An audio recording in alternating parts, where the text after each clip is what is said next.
Olá, está começando agora mais uma conversa de mãe. Eu sou a Dayana Taisen e hoje nós vamos receber duas convidadas. A Patrícia Soares, que é psicóloga há 24 anos, e a filha dela, a Maria, que vão nos acompanhar nessa conversa muito especial. Sejam todos muito bem-vindos. E a vocês também, meninas, muito obrigada pela presença. A gente que agradece. É muito bom ter vocês aqui. E eu queria começar, então, tentando entender como é a tua trajetória na psicologia, como isso mudou depois da maternidade. Qual é a tua história, Patrícia? Sim. Então, eu sou formada há 24 anos pela Universidade aqui de Santa Cruz, a Unisc, e desde o início da minha formação eu sempre tive muito gosto por entender o desenvolvimento, né, desde a infância até a vida como um todo, né? E logo que eu me formei, eu fui para Encruzilhada, que é minha terra natal, né? Eu não morava lá, mas recebi uma proposta de emprego e eu achei, né, no início, quando a gente se forma, a gente quer trabalhar, né? E eu não tinha ideia de ir para lá, mas aí como as oportunidades lá foram surgindo, eu fui para lá. E eu sempre tive muito interesse em conhecer a infância, em conhecer sobre desenvolvimento. Então, eu sempre tive uma aptidão por entender isso, e um dos meus sonhos, além da psicologia, era ser mãe, né? Então, eu sempre tive um olhar voltado como ser uma boa mãe, né? Como cuidar disso, de uma maneira que os filhos ficassem bem, que fossem bem educados, né? E aí, tanto que a minha pós, a primeira, né, logo em seguida que eu fiz, foi de desenvolvimento infantil. Né? Então, assim, quando a gente decidiu ter a Maria, que já fazia alguns anos de formada, não tantos, eu e meu marido decidimos estudar sobre como que a gente gostaria que fosse a criação. Então, a gente ficou uns 3 anos, assim, pensando desde daremos doce ou não daremos doce, né? Coisas do tipo, assim. Sim, então, a gente foi... Questões básicas, que a gente né? sabe que elas vão vir. Como a gente não tinha uma pressa e não era algo que a gente queria de imediato, a gente começou a trocar ideias e a gente começou a ler sobre. E aí, aos 30 anos, né, engravidei da Maria. E eu digo que, assim, foi tudo muito, muito, muito bom. Foi tudo muito, não sei se planejado, ou porque a gente estava realmente tranquilo, né, com essa escolha. E a Maria também sempre foi de uma criança abençoada, porque ela calma, tranquila, sabe? Uma criança que, como eu brinco, a gente não sentiu. Que essa é até uma referência depois pra gente falar sobre o diagnóstico, que eu não sabia que era uma característica para ficar atenta, né? Então, assim, essas questões se juntam sempre, né? Para mim, maternidade, a psicologia, porque eu não vejo onde uma separa a outra, porque também depois do diagnóstico, acho que o que eu busquei saber e o que eu me desenvolvi contribuiu. Então, acho que uma coisa contribui com a outra, né? Eu não consigo separar. Com certeza. Hoje eu já não separo. E teve algum momento em que tu sentiu que essa experiência profissional e a maternidade, elas começaram a se entrelaçar de forma mais intensa? Acho que depois do diagnóstico. Né? Porque, assim, algumas pessoas já, até nas formações que eu faço, os cursos, os workshops, eu sempre trago as nossas histórias, como educar, sempre tem assuntos, né? E a Maria, ela sempre foi de participar. Então, quando eu fazia meus workshops, as palestras, ela ia. Então, as pessoas conheciam ela também, ela fazia parte disso tudo. Mas depois do diagnóstico, eu senti também, assim, uma necessidade de contribuir, sabe? Aquilo que a gente estava estudando, Sim. Aquilo que a gente estava entendendo, eu senti muita necessidade de contribuir.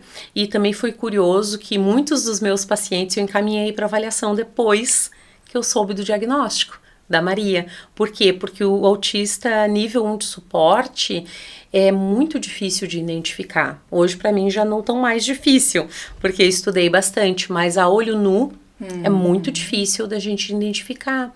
Então, eu tinha pessoas adultas que faziam tratamento comigo e eu comecei, aqui tá trancando, agora eu entendo por quê. E aí foi, disse, não, vamos fazer, é importante fazer a avaliação.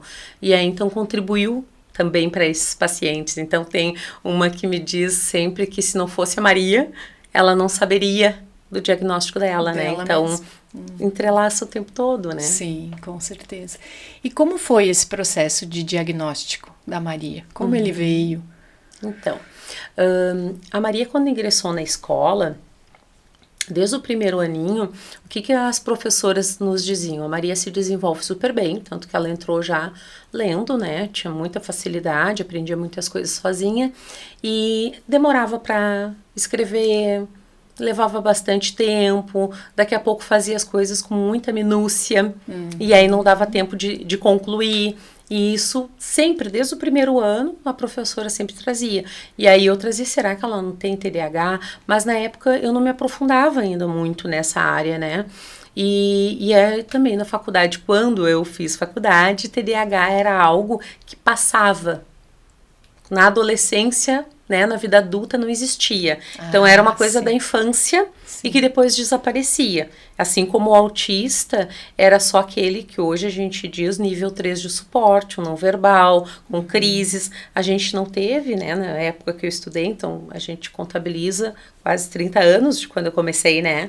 Então não era visto desta forma. Mas eu falava para as pro, né, será que a Maria não tem TDAH? Porque meu marido eu achava que tinha. Sabe aquela coisa assim que a gente vai, mas não investiga tanto. E aí chegou num dado momento, acho que foi no 4º ano da Maria, 4º ou 5º ano, no 5º, acho que a professora sinalizou, disse, olha, eu tô achando que a Maria tem TDAH, eu disse, glória a Deus. Vamos lá então agora fazer a investigação. Que acende uma luz aí, isso, né? Eu disse, então porque eu tinha uma desconfiança, mas também, como eu não trabalhava, eu não gostava de intervir, né? Eu achava também complicado intervir. Aí fomos fazer uma avaliação e nessa primeira avaliação eu disse, mas eu acho que ainda não dá para dizer 100% que seja. E aí a gente ficou no limbo. Eu posso falar uma coisa que eu me lembro, que na verdade eu não sei se é uma coisa muito interessante falar, eu só me lembrei que nesse dia que a gente foi fazer essa primeira meio que avaliação, me pediram para fazer uma conta de matemática, de divisão. E eu tenho pavor de matemática. Meu cérebro parece que ele não raciocina matemática direito. E daí eu fiz ali de um jeito, eu tinha sempre dúvida no final de como terminava, eu terminei ali de um jeito. E daí falaram, só aqui que não precisava ter feito isso daqui, mas tá bom. Daí fez outra conta pra eu fazer. Eu fiz e fiz o mesmo erro porque eu não me dei conta, né? E mesmo assim, disse, não, acho que não tem. Não, acho que tá bem ainda. Esse era o diagnóstico. Porque, na verdade, a matemática é uma das coisas mais difíceis, né? E no autismo, quando a gente vê essa dificuldade, dá uma paralisada, assim, né? Mesmo que saiba, né? E sabe. Mas dá a paralisada, que dá a sensação que não sabe, né? Então nesse primeiro momento a gente foi não descartado, mas não foi fechado um diagnóstico. Mas depois a gente começou a ver muita dificuldade, muito prejuízo na escola, né? E então insistimos e fomos fazer o diagnóstico. Acho que ela tinha uns 12 anos, né? Uns 12 anos que ela tinha. Foi com 11 que a gente começou a desconfiar, que a professora falou. E eu acho que com 12 que aí a gente voltou de novo e disse, não, tem que ver e tem que fazer. Porque ela estava tendo muito sofrimento na escola, com esses atrasos, com essa coisa da matemática que travava. Ela estudava em casa, sabia, chegava na hora da prova, trancava tudo, né? E aí, para nossa surpresa, né? Quando o diagnóstico dela foi feito o nosso também. Então, descobrimos que o meu marido tem também a hiperatividade e TDAH, tá? E eu também TDAH com desatentivo, e eu sou hiperativa. Olha só! E aí, neste momento, a gente não fez o diagnóstico de autismo. Era só TDAH que foi visto. Então, nós 3 saímos com esse diagnóstico e eu não imaginava que eu tinha, mas que eu imaginava que era normal essa minha maneira de pensar, de falar, de funcionar. Mais acelerado. acelerado. Sempre foi assim. E muita criatividade, vento muita moda e coisa e tal. Saímos então tratados, medicados, né? Porque aí a gente faz uso da medicação para o TDAH, que é algo que eu acho extremamente importante. E aí seguimos, né, Maria? Fomos aí uns 2 anos, né, com esse diagnóstico. Nossa, função da pandemia também. Foi muito Porque difícil. Eu não tinha amigo muito assim na escola. E os que eu não tinha contato, por exemplo, pelo telefone, porque não era ainda uma época que o pessoal da minha idade mexia muito. Pelo menos eu não mexia muito. Eu via meus videozinhos ali, mas eu não conversava com as pessoas, eu não mandava mensagem. E daí foi uma coisa assim que no início foi meio complicado pra mim, porque eu não tinha com quem conversar, além do pai e da mãe, né? Com essa função de não poder sair, de não poder ter contato com outras pessoas. o que, tipo, eu não tinha muito contato, mas depois que a gente é privado disso, eu comecei a sentir falta. E daí teve um monte de coisa que aconteceu, né, durante a pandemia, que eles começaram a ficar um pouco preocupados. Eu posso falar da vez que eu tava assistindo um negócio que eu criei um hiperfoco por aquilo, que eu comecei a só falar sobre aquilo, que era um negócio que eu assistia no YouTube. E daí era um negócio de coisa paranormal e assim, e daí a mãe ficou um pouco preocupada, porque eu falava muito disso. Era só o que ela falava. Falava muito, era a única coisa que eu falava. Se eu falava alguma coisa além, eu relacionava a isso depois. E daí, tipo, eu comecei a desenhar, inclusive eu gosto muito de desenhar, eu comecei a desenhar porque eu vi esse negócio e eu pensava, nossa, eu preciso desenhar o jeito que eu imagino isso. E eu começava a passar por cima de outros desenhos, assim, tipo, rabiscando por cima de uma coisa que já existia, tipo, capa de livro, coisa assim. E eu começava a desenhar os personagens e as coisas assim, tipo, e daí eu comecei a desenvolver esse meu lado mais artístico também, porque eu não desenhava antes. Eu gostava de desenhar, mas não era uma coisa que eu pensava muito sobre. Então, eu hiperfoquei nisso. E daí vocês começaram a ficar um pouco preocupados, porque estava demais. E porque eu me envolvia muito. E tinha umas coisas de tensão, assim, umas coisas meio tristes nessas histórias. E eu ficava, por exemplo, eu chorava muito. Então não era um choro normal, eu ficava horas chorando. E daí, muito preocupados, eles pensaram, isso não é normal. A gente considerava a questão, claro, da pandemia, de todo o envolvimento todo emocional, mundo, né, sofreu com que isso. tinha, mas a gente começou a perceber que talvez não fosse só um TDAH, né, que talvez não fosse só um TDAH. E aí, né, Maria, foi no decorrer do, assim, perto dos 14 para 15 anos, aí ela começou a me trazer, ela disse, mãe, eu acho que eu tenho autismo. Ela que trouxe. Só. Foi ela que trouxe. E eu disse, minha filha, será?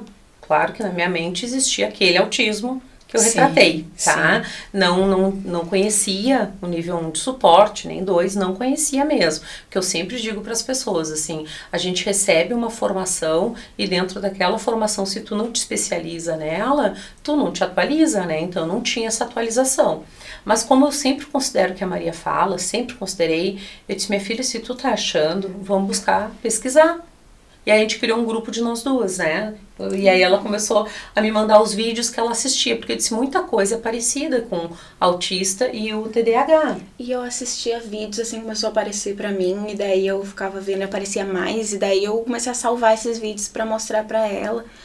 Porque eu me identificava muito. Só que, lembrando também, que não é porque a pessoa vê um vídeo e outro que ela pode se autodiagnosticar aquilo. Exatamente. E daí eu comecei a juntar vários e várias coisas, assim, e anotar as coisas específicas que eu notava. Isso aqui eu faço. Isso aqui eu me identifico, já aconteceu muito. E daí eu mandava nesse grupo pra gente ir juntando as informações que a gente tinha. Junto com quem a gente ia descobrindo, vendo vídeos e fazendo leitura sobre isso. Nossa, a Maria ajudou muito, então, né? Foi por ela. Exato. Não, foi por ela. E aí, conversando com uma amiga minha que é fono, ela disse, não, Patrícia, não me parece, porque ela acompanhou toda a infância da Maria, ela sempre com muito desenvolvimento, muita... e aí eu dizia, porque ela falou cedo, eu disse, Patrícia, mas no nível 1 isso não quer dizer, eles realmente falam, não tem atraso cognitivo na maioria das vezes, não tem atraso nas fases do desenvolvimento, quem sabe tu avalia. Aí ela me indicou a doutora Bárbara. Aí viemos na doutora Bárbara, foi paixão à primeira vista, né, Maria? Primeiro a gente foi ver em outra profissional e ela achava que não era. E depois eu fiquei insistindo um pouco mais e daí a gente foi na doutora Bárbara. Que a Maria foi apaixonada, ficamos quase 2 horas conversando e ela disse, não, pela essa conversa é provável que ela tenha o autismo nível 1 de suporte, o TDAH, mas também altas habilidades. Que aí é o que a gente também não imaginava, assim, a gente desconfiava, mas também é aquela coisa, que tu desconfia, mas tu não vai atrás, né? E ela disse, não, mas vamos fazer o psicodiagnóstico, aí fomos numa profissional, ela fez a bateria de testes que tem que fazer, e aí foi feito o diagnóstico dela. E aí começamos a estudar, e aí eu comprei cursos e comecei... E eu me lembro que a doutora, inclusive na nossa consulta, assim, conversando com nós três, porque nós três fomos, né? E a gente conversando e a gente, tipo, falam sobre a gente, nossa convivência, nossas características, assim, e daí ela pensou, eu acho que não é só ela que tem diagnóstico. Então, né, aí a gente ficou ligado um pouco com isso, e aí depois compramos alguns cursos e a gente olhava junto. Meu marido também sempre foi muito participativo e a gente começou a olhar. Aí num dado momento dos cursos, ele disse, eu acho que eu tenho também. E eu disse, ai, começa a identificar o... Exato. E aí ele fez o diagnóstico, e sim, o mesmo diagnóstico da Maria. Exatamente igual. O mesmo, igual. Até o que isso é um só de diferença. Porque eu acho que a pessoa que fez esse diagnóstico e os pontos do QI, eu acho que ficou assim, não, ele é adulto, vamos botar um a mais, só pra ficar esses dois. E ela tem um a menos que ele. Só pra ter uma diferença. Mas isso pode ser um traço genético, então, ou não tem nada a ver? Sim. Ele é um traço genético, e esse é um dos pontos que eu acho que é pouco abordado. Pois é. Eu acho pouquíssimo abordado, porque isso tem qualquer referência, tu vai no YouTube, na internet, tu vai ver essa informação. Só que, o que acontece? Muitos pais ficam tão envolvidos com aquilo que é do filho. Sim. Né? Porque a gente sabe como é a rotina, e aqui a gente está falando do nível 1 de suporte, a gente sabe que o nível 2 e 3 é um desafio maior, é um envolvimento, né? Então eu vejo que muitos pais não param para olhar para si. Sim. Né? E quando olham para si, é certo que enxerga. É visível. É visível que hoje já trabalho e entendo mais, é perceptível que um dos dois provavelmente tenha.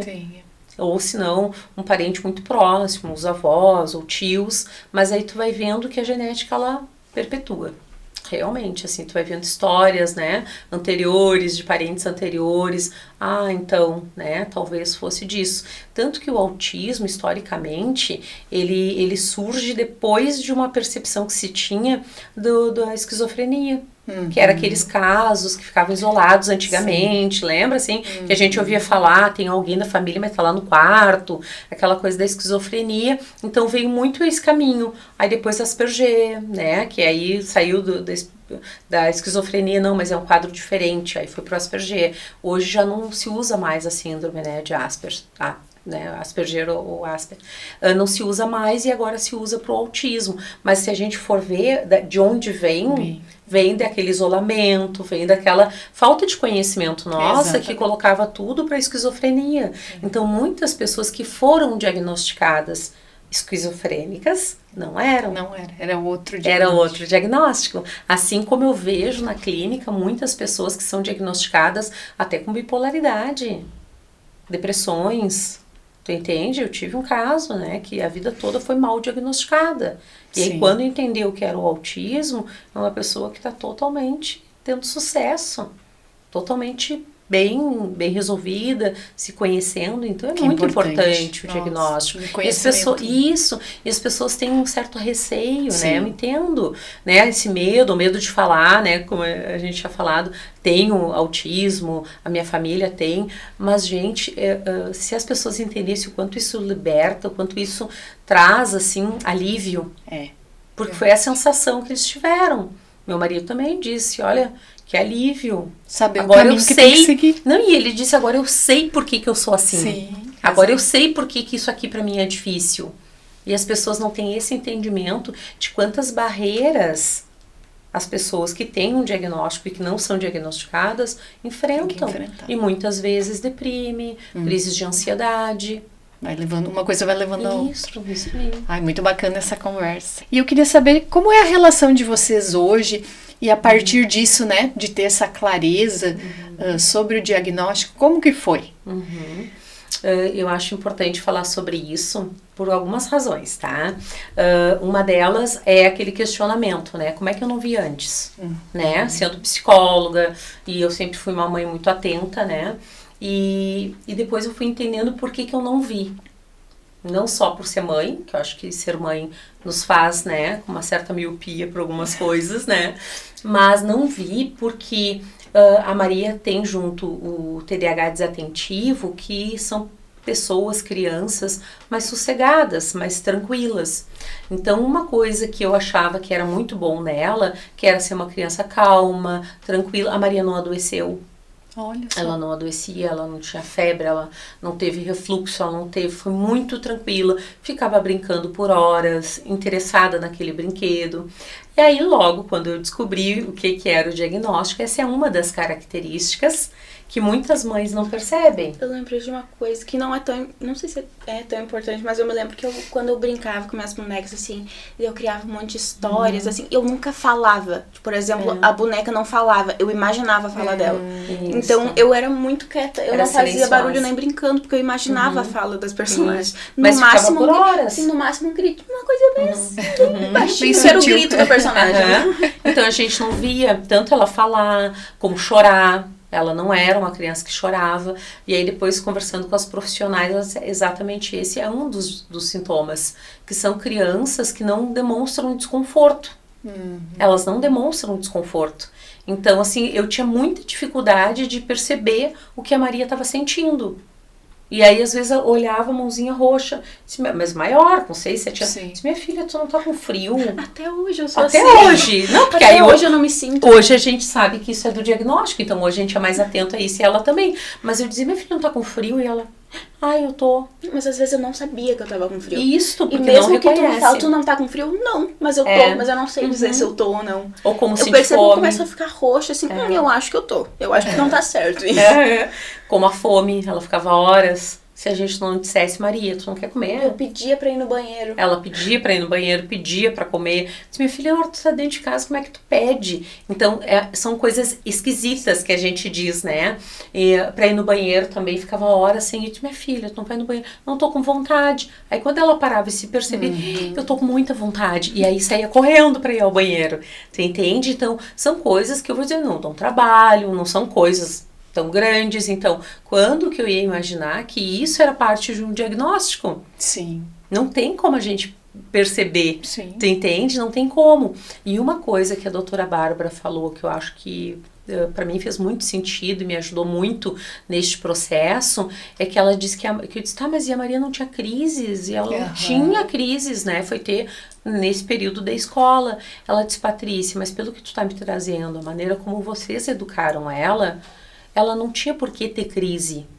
Porque daí eu contei para ela que, pelos estudos que a gente fez, pelo entendimento que a gente tinha, né, eu fazia assim com a Maria. Eu dizia para ela, disse, minha filha, agora, bebezinha, a mãe dizia que eu passava conversando com ela. Se agora a gente vai trocar a fraldinha, a mãe vai te deitar, agora eu vou passar o lencinho umedecido, olha só, é mais geladinho. A gente vai para Santa Cruz, a gente vai na tua médica, vai tirar a roupinha. E eu fazia toda uma narrativa de tudo que a gente ia fazer, mas sem saber que isso era tão importante no autismo, que é a previsibilidade. Sim. Mas eu fazia porque eu acredito nisso, porque eu acredito que a criança tem que ser respeitada. Vou trocar tua fralda, minha filha. Agora para um pouquinho, a mãe vai ali trocar tua fralda. Eu não acho que a gente simplesmente pegue a criança e vá trocar fralda, como a gente faz. Se eu não tivesse pensado sobre isso antes, eu faria desta forma, porque eu sou aqui, ó, a milhão. Entende? Então, isso nos ajudou. A Maria sentiu um desconforto no aniversário, ia nas festinhas, via que estava demais. Mãe, vamos embora? Vamos. Não obrigada. Não, a gente não ficava. Tinha coisas que ela não gostava de comer e não queria comer. Tá tudo certo. O que tu quer comer, minha filha? É tal coisa? Tá. É um ovo, ele faz um ovo, qual o problema disso? Sabe? Então, a gente sempre teve, eu e meu marido, os dois, a gente pensa desta forma. Então, a maneira como a gente educou a Maria é a maneira que eu realmente acredito que toda criança tem que ser educada, independente do diagnóstico. E aí vocês imaginem que com o diagnóstico, quanto isso funciona. Sim. E aí a Bárbara disse, a Maria não teve crises porque ela não foi exposta a situações e a lugares que ela precisasse se defender, porque a crise é uma defesa. Ela não precisava. Ela gostava de dormir na caminha dela, no cantinho dela. A gente ia jantar, por exemplo, lá no pai. Eu dizia, Maria, 8h30, 9 horas é o horário que ela dorme. Mas deixa ela dormir aqui, a gente arruma aqui. Eu disse, não é uma coisa que ela fique bem, ela não dorme bem. Então a gente ia embora. Nossa, que interessante isso, né? Isso. Esse cuidado prévio que... Isso, tu entende? Avisava, pelas 9 no máximo a gente vai sair. E saíamos. Então não vou dizer que foi fácil. Claro. Tá? Porque a gente sempre fez coisas que não foi muito convencional, né? Desde o doce que a gente não deu até os 3 anos, a gente não deu, né, com o pai do meu marido, que hoje, infelizmente, já é falecido. Eu dizia, mas por que, pobrezinha dela? Avô, né? Que judiaria! Eu disse, mas Danoninho. Danoninho. É fruta. É fruta. E aí a gente, morango, né? isso. Aí a gente começou a explicar para ele a importância, né, de ter o cuidado, assim como para minha família. A gente sempre foi trazendo a nossa maneira de ser. A mãe também tinha épocas que ela ia em casa disse, olha o tempo que a Maria leva para comer, vai chegar na escola, na hora do intervalo, não vai comer nada, porque ela não consegue comer rápido. Isso daí ela não come. E se um dia ela sentir necessidade, aí ela come um pouquinho mais rápido, mas eu não vou acelerar ela. Não vou acelerar, porque esse é o meu ritmo. O dela eu já vi que é diferente. Então a Maria sempre foi muito respeitada. Mas não só porque hoje a gente sabe que ela tem autismo, não. Porque isso para mim é um princípio na maternidade. Para mim isso é um princípio, isso para mim é inegociável. Não tem a ver com diagnóstico, não né? Tem a ver com o princípio nosso, assim, de valores que a gente acredita. É respeito, sabe? E é em função desse respeito, que ela sabe que ela é respeitada, que hoje ela é uma pessoa que respeita demais todo mundo. Demais, ela é muito cuidadosa, ela é muito cautelosa. Então, quando a gente fala de maternidade, para mim, eu digo, né, que vamos falar do ideal. Seria legal que os pais pudessem ter essas conversas, que estabelecesse os valores, sabe? Quais são os valores da nossa família? O que a gente não negocia? O que a gente ouve de fora que a gente considera? O que a gente não considera? Porque os filhos vão crescer nesse ambiente de negociação, de conversa, né? De humildade também, porque eu disse, né? A gente é muito humilde. A gente, meu e meu marido e ela também, a gente sempre diz assim, tá, erramos. Na maternidade, não vi o diagnóstico, pode ser considerado erro? Pode, mas eu não fico constrangida, porque realmente eu errei porque eu não sabia, porque eu não vi, eu não tinha esse conhecimento. Não foi eu errei porque eu tô negligenciando a minha filha. Então eu sou muito tranquila com isso. Sim, eu sou psicóloga e não vi, a minha filha teve o diagnóstico. Com 15 anos eu me banco, eu consigo me bancar. Por quê? Porque eu tenho segurança no que eu tô fazendo. E assim, quando ela disse, mãe, eu acho que a gente não parou mais de olhar para isso. Sim. A gente foi em vários profissionais, a gente viu várias coisas, então ela é vista, ela é escutada, mas não é paparicada, não, a gente não faz tudo às vontades, não. Tem regras, tem combinados. Então, para mim, maternidade é muito mais profundo do que a gente vê ou vive. Mas é isso que dá a base para os nossos filhos, independente do diagnóstico que eles tenham. Então, para além do diagnóstico, a gente tem que olhar a maternidade. E também a gente poder ver que quando tem um diagnóstico, tem limitações? Tem, mas não são todas. Tem dificuldades? Tem, mas tem muita coisa que dá para fazer. Mas às vezes a gente se apega só nos sintomas e não nos talentos, nas habilidades, que é o que a gente sempre viu na Maria desde criança. Essa coisa do artístico dela, desde criança. Desde criança a gente viu. A alta habilidade dela é na área arte, artística. E na escrita, né? Sim. Línguas, ela tem muita facilidade para aprender. E eu tinha falado que eu gostava muito de assistir negócio que tinha a ver com coisa de paranormal e assim. E hoje em dia, tipo, até hoje eu gosto muito de eu gosto muito de filme, de desenho animado, assim. Eu gosto muito de estudar sobre isso, sobre roteiro, sobre as luzes, como tudo influencia, sabe, a cor. E eu gosto muito, mais especificamente, da área de terror. E daí começou com esse negócio na pandemia. Então, embora eu tenha sofrido por vários personagens, tipo, foi bom isso. E daí foi bom também pra vocês perceberem que era uma coisa que eu tava muito inserida naquilo. E até hoje eu gosto muito. Então não é uma coisa que mudou, sabe? Eu acho legal isso. E uma das coisas que eu até trouxe essa semana, né? No stories que eu falei sobre a questão da Maria gostar de coisas de terror e de coisas... Nossa, eu adoro, né? E é uma coisa que no início eu confesso que me assustava, porque eu não posso olhar. Eu fico totalmente tensa, eu acho totalmente desnecessário sentir tudo isso. Ai, mas às vezes é bom ficar tenso. É porque... Então ela vai trazer todos os argumentos. Tipo, agora eu me emocionei, eu preciso falar. Que, tipo, porque eu consigo depois, principalmente dessa função de eu ter várias crises na pandemia, assistindo essas coisas, eu consegui parar e diferenciar o que é a realidade e o que é a ficção. Então, por exemplo, eu gosto de assistir um filme, de assistir uma coisa assim que vai me deixar tensa, que vai subir a adrenalina, porque eu sei que aquilo ali não é de verdade, embora o meu corpo possa sentir que é. Mas daí se eu sinto que tá demais, eu pauso um pouco, assim, tomo água. Percebi que não é bom comer nesses momentos que às vezes a gente passa mal. Nossa, ano passado eu não como esquecer, eu lembro do dia, eu lembro da hora. Daí eu paro, eu tomo água, respiro, eu raciocino, porque às vezes vem um monte de coisa ao mesmo tempo, então aconteceu tal coisa. Eu paro assim, penso nessas coisas, depois eu volto, porque se for tudo muito direto também, eu acho que fica muito pesado pro meu cérebro raciocinar. E para Maria ter chegado nesse raciocínio que ela tem hoje, a gente precisou sentar e trazer para ela o que é real e o que é fantasia. Foi quando eu comecei a trazer, e eu falo com ela, nessa época eu dizia, minha filha, a neurociência, falo assim, né, tá aí para nos dizer que aquilo que tu tá vendo, o teu corpo tá sentindo, e tá trazendo essa representação vívida. E ele sente que é real. Ele sente que é o real. cérebro não diferencia Não isso, diferencia. né, o que é real e o que não é diferencia. imaginário. Então, o que eu disse pra ela, eu como mãe, eu vou ter que cuidar disso, porque eu não posso também te deixar exposta por tanto tempo, até porque ela ainda era mais nova, então a gente, mesmo que tu entenda o que é real e o que é fantasia, tem que ter um tempo de exposição a isso, e tu ter leitura de entender o que é isso, e por mais que eu entendesse que é uma questão também artística, dessa coisa do roteiro, que ela gosta e coisa e tal, não tem problema, tá? E depois eu fui conversando com outras pessoas adultas no autismo, e elas têm esse mesmo gosto. Então é muito do quadro do autismo também. Meu marido adora, apaixonado, talvez, né? Por isso. Então, eles gostam. É uma coisa que faz fugir um pouco da realidade, né? Traz essa adrenalina. Eu amo fugir da realidade. Porque é do quadro. Sair um pouco da realidade, né? Então... Desculpa interromper, que eu me lembrei que na pandemia também eu comecei a criar personagem. Nossa, eu tenho um monte de personagem que não é de história que eu quero escrever. São personagens que eu tenho pra mim. E daí eu ficava imaginando, assim, eu ficava muito tempo, por exemplo, no quarto, parada, no escuro, assim, pensando nessas histórias. Daí eu interpretava, tipo, eu acho que vai ser tal coisa. Só que como era a época da pandemia, todo mundo tava um pouquinho mais alterado, assim.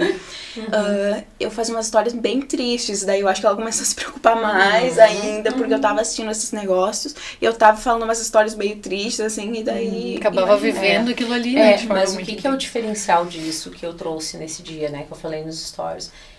Não é o terror em si. É como a família aborda. É o suporte que a gente tá dando, é o quanto a gente tá olhando pros nossos filhos. Agora, se ela começasse a olhar, eu não tô nem aí, nem sei o que ela tá olhando, nem tá, entende? Eu acho que o perigo não é o terror em si. É como eu lido e como eu trago, né?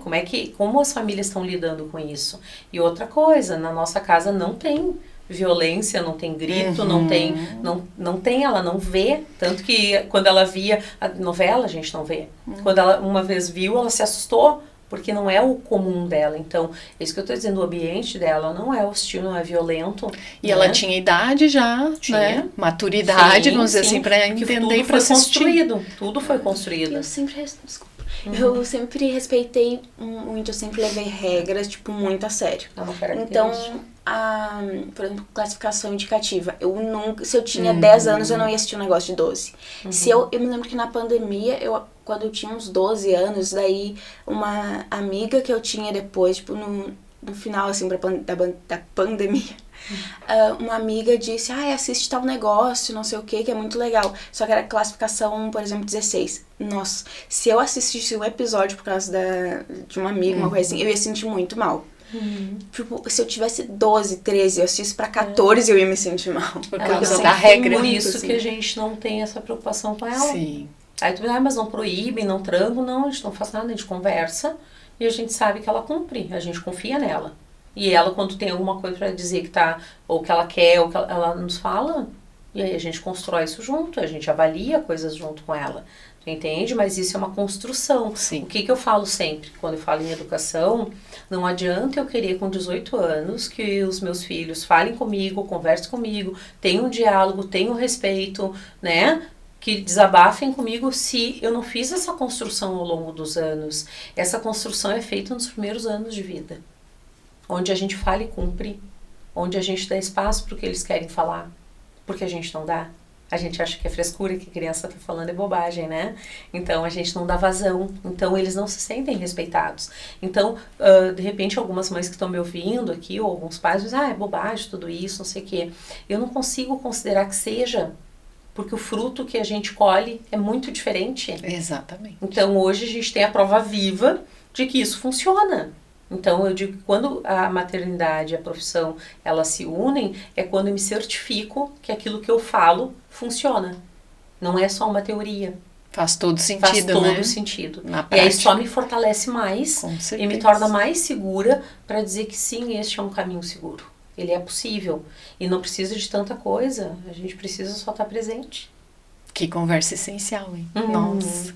Patrícia, eu queria que tu explicasse pra gente um pouquinho a diferença que tem entre o TDAH, as altas habilidades, autismo, nível 1 de suporte. Ok. Eu imagino que seja uma linha tênue, né? Pra gente identificar as diferenças entre eles. É muito tênue. Tanto que para esses 3 diagnósticos a gente usa a expressão que ainda não é muito conhecida, a tríplice excepcionalidade. Né? Essa via da dupla, né? O autismo e o TDAH. Então, hoje a gente tem essa nomenclatura que ainda não é muito difundida, mas em função dos diagnósticos recorrentes que se tem, né, desses 3 diagnósticos, está se falando sobre isso. Eu acho extremamente desafiador. Eu acho que o pai ou a mãe que tenham esse diagnóstico na família, os familiares deveriam entender, tá? Então, vamos lá para o TDAH, que digamos que é o mais difundido, tá? O TDAH tem 2 tipos, que também é muito importante que a gente saiba. TDAH não é tudo igual. Então, tem o desatentivo e tem o hiperativo, tá? O desatentivo é aquela pessoa que a gente já nominou como no mundo da lua. Então, tu vai encontrar ou aquele aluno, né, ou aquela criança, que ela fica um pensamento parece que vago, tem uma demora para agir, sabe? Demora para fazer, tu chama várias vezes, daqui a pouco chamou, daqui a pouco não sabe o que ia fazer, sabe? Então, tanto criança como adulto, que hoje a gente já sabe que o TDAH tem na vida adulta, né? Então, assim, vai fazer as coisas com mais demora, é mais lento em todas as suas questões, tá? Vale lembrar que TDAH afeta as nossas funções executivas. Então, tudo aquilo que eu quero, que eu preciso fazer que tá no córtex frontal, que é a reação. É aquela coisa assim de pronto. Não, isso é a parte afetada no TDAH, tá? O desatentivo, ele sofre muito com isso. Então, ele pensa e só. Para fazer, tem que ter um direcionamento. Tem alguém que possa ajudar com a rotina, ajudar com as lembranças, né? Porque é muito difícil que eles mantenham uma rotina, tá? O hiperativo é completamente diferente. Por isso que é tão difícil. É extremamente acelerado, é uma mente rápida, é uma pessoa que faz rápido, é uma pessoa que também, consequentemente, tem uma impulsividade maior, então fala mais, mexe mais, faz mais barulho, né? Que eu digo, eu em casa sou barulhenta, né? É barulho, sai tropeçando, sabe? Tem uma coisa desse tipo, né? Então é diferente. Tá? O aprendizado dos dois, como que acontece? O TDAH desatentivo, ele pode ser que ele não conclua as atividades, que era o que acontecia com a Maria. Pode ser que paralise frente a uma pressão, tá? O hiperativo, ele vai lá e faz bem rapidinho coisa chata isso aqui. Aprontar. Mas daqui a pouco, em função dessa distração, não fez certo. Não que não saiba. Vale lembrar que o TDAH, ele não tem prejuízo cognitivo. O que isso quer dizer? Não tem problema com a aprendizagem, com aprender. Tem dificuldade na atenção. Que é diferente. Que é diferente. Muitas pessoas confundem. E muitos TDAH se sentem burros. E não é uma questão de burrice, não é uma questão cognitiva. É uma questão de como é passado o conhecimento. Que essa é uma discussão que também não é muito difundida, né? E por que precisa, então, de uma adaptação? Porque eles não aprendem da mesma forma. Isso é a neurodivergência, né? A neurodivergência é saber que existe um cérebro ali que não funciona como convencionalmente todos que não têm, né, funcionam. Então, não é a mesma forma de aprender, não é a mesma forma para falar, Não é igual. Enquanto sociedade, pais, mães, professores, educadores, não entendermos que tem esta particularidade em cada um dos quadros, a gente vai pecar ainda muito. E a gente, infelizmente, atrasa o desenvolvimento deles. Esse é o grande problema, tá? Então, assim, a grosso modo, TDAH funciona isso, o hiperativo e o desatentivo. Aí tem o autismo, né? O que tem ali no autismo? O autista que tem TDAH, que normalmente tem o diagnóstico junto, vai ter muita diferença. Por exemplo, eu tenho uma paciente que é TDAH hiperativa com autismo, ela é muito falante. Tanto que ela não conseguia aceitar o diagnóstico dela, porque ela disse, mas como assim eu falo? Fala, mas de que forma fala?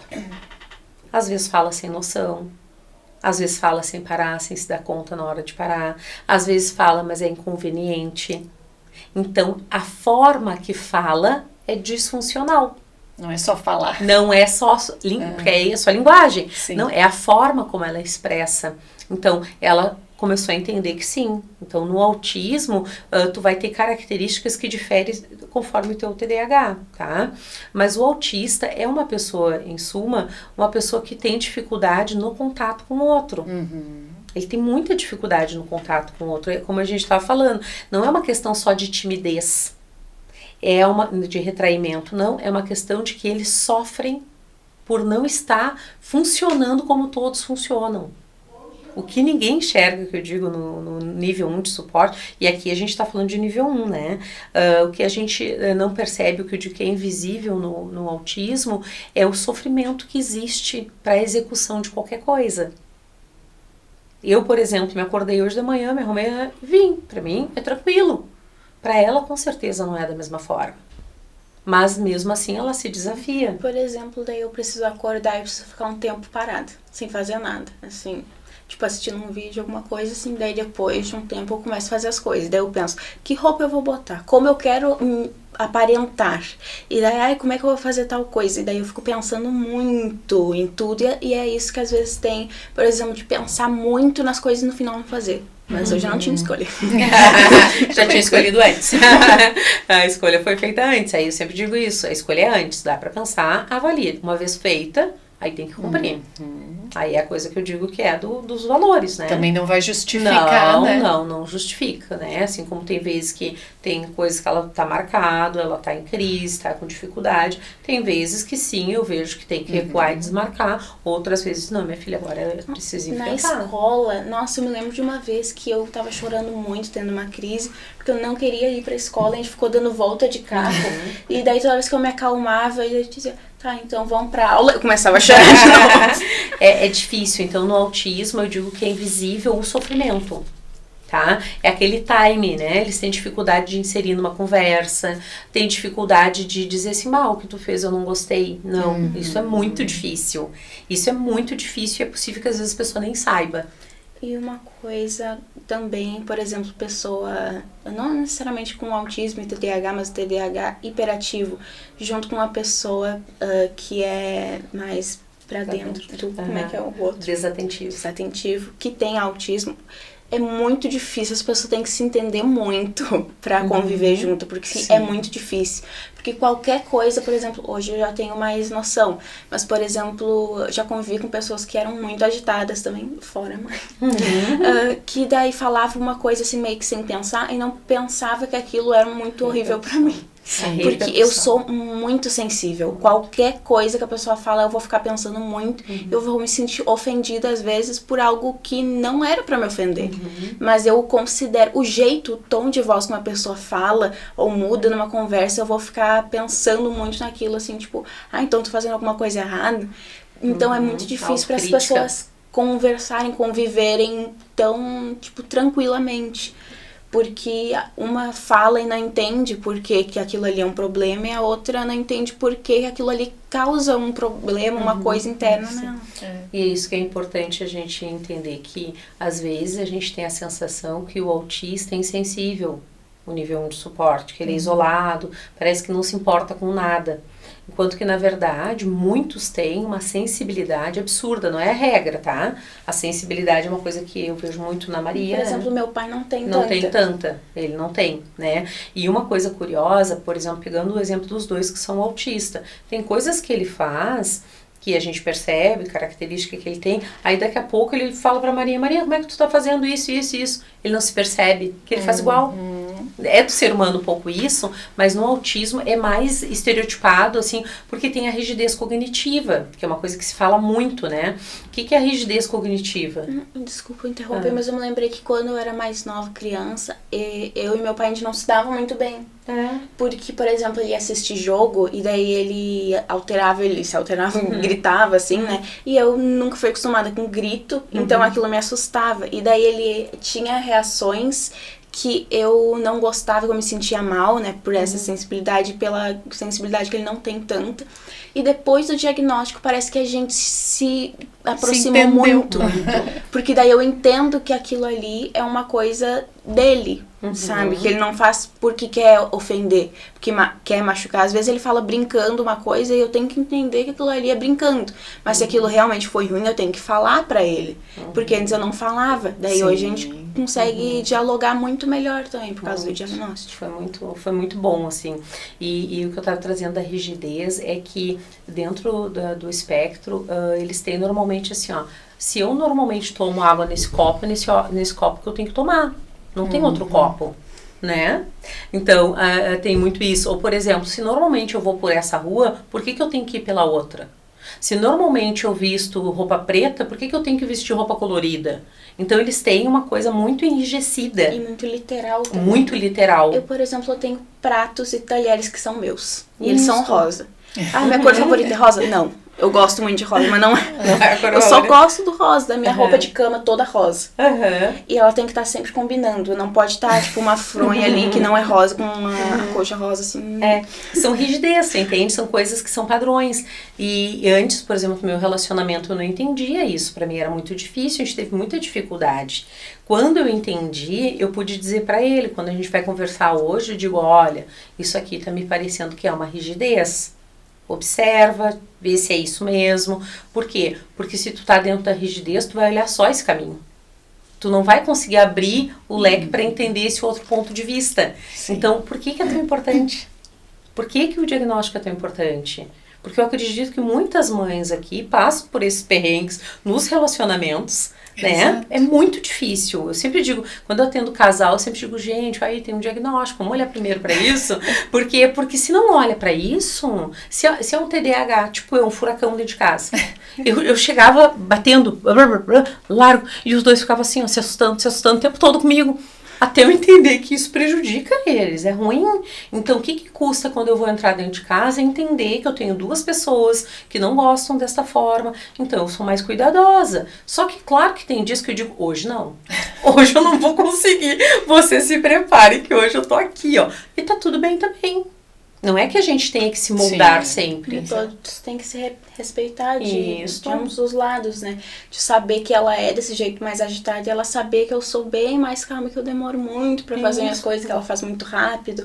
E entender que ela é assim e que eu sou desse jeito. E por isso que funciona, por isso que a gente não briga. A gente não tem uma relação de briga. Nem sei o que é isso. Quando eu falo, as pessoas acham estranho, mas a gente... Que eu não tenho essa noção de briga. Eu, por exemplo, eu cresci, assim, e daí ela mudava o tom de voz pra falar comigo. Eu achava que ela tava gritando comigo. Mas não tava, ela tava falando isso era uma das séria, coisas que eu ficava muito incomodada até entender. Eu dizia, Maria, de novo, isso aqui tu não fez? Esse era o tom que eu fazia diferente. Ela disse, mãe, não fala assim comigo. Eu disse, minha filha, até hoje ela fala, não fala assim comigo, mãe. Eu disse, minha filha, o que eu fiz? Porque às vezes eu nem percebia que aquilo era alguma coisa. Diferente. Então essa sutileza pra ela é muito. Aí eu brincar com a minha filha, vou te largar numas famílias aí pra te ver o que é gritar. Né? Brincar com ela hoje. Claro que a gente entende que é uma sutileza, se ela realmente não gosta, né? Mas às vezes eu não consigo ter este controle e digo, de novo, né? Aí eu uso um tom assim, mas o tom é esse é o máximo. ela vai ouvir da gente, assim, de desconforto. Mas às Você vezes, entende? por exemplo, também é necessário ter um tom de voz mais sério. Isso. Numa situação que necessita. Por exemplo, até com uma situação de criança, né, que a gente que tava falando, de sempre respeitar muito, mas se tiver um momento que precisar falar mais sério, que fale mais sério. Não falar com um tom mais tranquilo, porque a criança precisa entender que aquilo ali é uma coisa séria. Que não vai passar depois, que aquela conversa ali acontecer. E isso, tipo, não só na infância, né? Pra depois, na vida adulta, a pessoa conseguir diferenciar, entender essas coisas, esse tipo de conversa também. Entender quando o assunto é sério, quando ele pode brincar, quando não pode. E a gente fala muito sobre isso. Falar sério é diferente de ser agressivo. Sim, né? Então, exato. assim, é isso que a gente defende bastante, né? Eu trabalho muito a comunicação não violenta, né? Uma das coisas que eu trabalho. E a gente fala muito isso em casa. A gente pode falar tudo o que quiser. Tudo. A gente não precisa aguentar coisas. Mas a gente tem que saber como falar. A gente pode dizer, olha, eu não estou me sentindo bem com isso. A gente pode dizer, mas não precisa ofender. Sim. A gente ofende as pessoas. Forma de a gente ofende pra dizer que tá magoado, né? Faz Então, a mesma coisa, na faz verdade. a mesma coisa, é isso que eu digo, né? Então, por isso que eu te digo assim, pra mim, e tudo isso tá misturado, sabe? É tudo muito unido, né? Mas assim, eu quero voltar a que tu me perguntou, né, dos diagnósticos, pra trazer altas habilidades, porque altas habilidades, eu digo que ainda não é muito visto. E a gente não dá muita importância, tanto que eu não fiz o meu diagnóstico, né, de altas habilidades, porque a gente fica dizendo, daqui a pouco não precisa, aquela coisa toda. Mas eu hoje consigo identificar quando a Maria tá com característica das altas habilidades, quando é do autismo, quando é do TDAH. E eu não tenho essa noção. Isso, que sim, acho que é mais pra quem vê de fora, isso, porque dentro eu não sei diferenciar qual é qual. Mas, Eu me lembrei que eu falava que eu tinha 3 pessoas dentro de mim. Uhum, Eu falava que eu tinha uma criança, um adolescente chato e um adulto chato também. Mas e daí eu sentia que essas personalidades, essas pessoas ficavam brigando dentro de mim. Tanto que daí a minha parte do TDAH fica pensando em um monte de coisa e eu sentia que eu tava ouvindo voz, mas era só minha cabeça que não parava, assim, sabe? E daí eu sentia que era um monte de gente brigando na minha cabeça. E eu dizia que eram 3 personagens, a criança, o adulto e o adolescente. E uma das coisas que daí a gente consegue entender, por exemplo, nas altas habilidades, é a sensibilidade. É uma sensibilidade muito grande também. Tem pessoas que têm só altas habilidades, não têm diagnóstico de autismo. Por quê? Porque elas também não conseguem conviver. Elas não conseguem conviver em sociedade. Porque a cabeça delas estão sempre muito à frente e elas não conseguem se inserir. Então elas também sofrem, elas também não conversam, elas também ficam retraídas, elas também se deprimem, também tem crise de ansiedade. E o que é pior nas altas habilidades? Quando tu não sabe, tu perde a oportunidade de desenvolver teu talento. Nossa, Pra mim é o maior prejuízo que a gente tem. Tu entende? Então por isso que a gente cuida que mesmo ela tendo um diagnóstico de autismo, ela tem altas habilidades, e eu resgato muito isso com eles, e tem talentos. E esses talentos pode ser que ajudem a enfrentar os sintomas de cada um dos diagnósticos.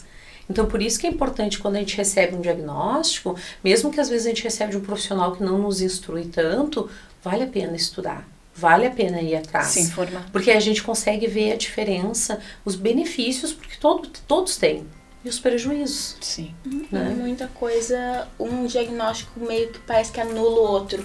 Porque daí, por exemplo, tem o autismo. Daí a gente pensa que o autismo não é uma pessoa muito sensível, que é mais quieta. Só que daí, por exemplo, tem o TDAH, que é mais hiperativo, então fala muito. É muito difícil. E daí vai anulando uma coisa e outra. E uma das coisas que me lembro que acho que a doutora falou com a gente, que começa a perceber mais esses diagnósticos na adolescência por causa de grupos sociais. Por exemplo, eu, né, na pandemia eu não conversava com ninguém. Depois que eu comecei a voltar pra escola, eu tinha alguns amigos, uma coisa assim, mas tipo, nunca muito. E eu nunca entrava muito em contato com as pessoas. E até hoje eu não entro em contato com as pessoas. Mas, por exemplo, eu tenho tentado mais mandar mensagem para as pessoas, para ainda estar ali, para as pessoas saberem que eu ainda tenho interesse naquela amizade, né, naquele vínculo, porque eu não tenho muitos amigos assim. Eu, por exemplo, quando a gente vai pra encruzilhada, daí eu posso chamar uma pessoa que outra assim, vamos fazer alguma coisa, então, que daí a mãe me ajuda, pensa assim, então chama fulano, não sei o quê. Só que, tipo, de normalmente falar com outras pessoas, assim, eu não consigo. E aqui ainda em Santa Cruz eu não tenho com quem conversar. E daí eu converso muito, por exemplo, eu faço teatro e daí na minha turma só tem pessoas adultas. E daí as pessoas que eu convivo são pessoas adultas, eu não tenho contato com gente meio que da minha idade, sabe? Daí eu tenho meio que, eu não tenho muita noção de como são as pessoas da minha idade. E prefiro continuar assim. Gurias, foi um presente essa conversa hoje. Eu acho que a gente vai ter que marcar a parte 2, né? Sim, porque temos muito assunto ainda, né, pela frente.